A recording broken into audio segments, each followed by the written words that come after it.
All right, guys. So welcome again, and we've talked about limit by substitution method. We've talked about by factorization method. We've also talked about by the conjugate method. Finally, let's talk about the L'Hopital's rule of limits.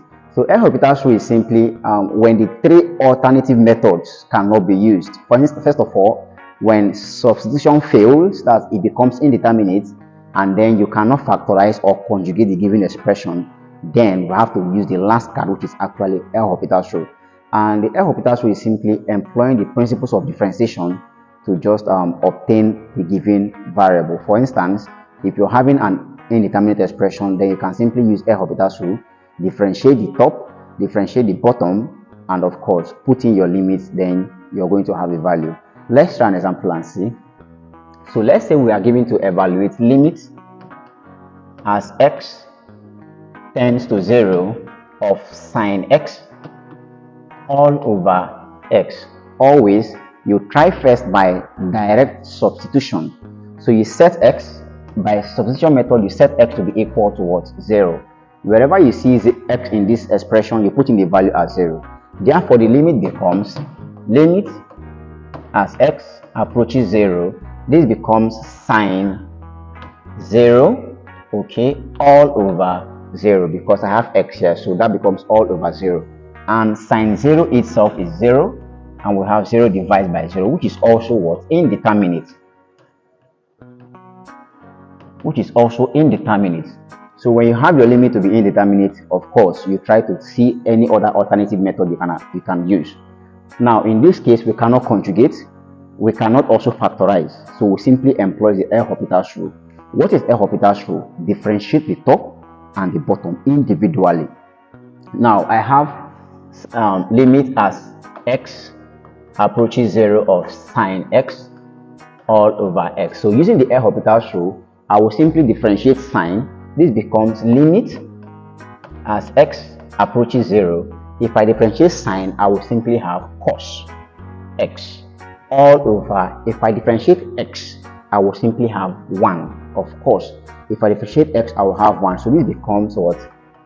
Limit as x tends to 0 of cos x. Now you put in the value of the limit, set x to be equal to what? The point of the limit, which is 0.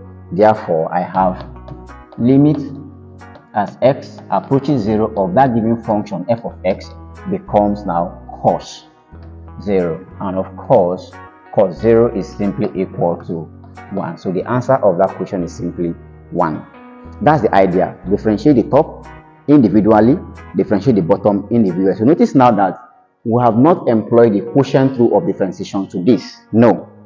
The L'Hopital's rule says differentiate the top separately as a single function, differentiate the bottom also as a single function, and then put in your limit. You're good to go. Let's try another example and see.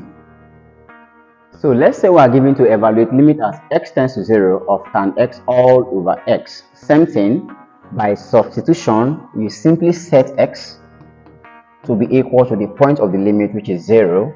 This now becomes limit as x tends to 0 tan, in place of x, we simply put tan 0 all over x is also 0.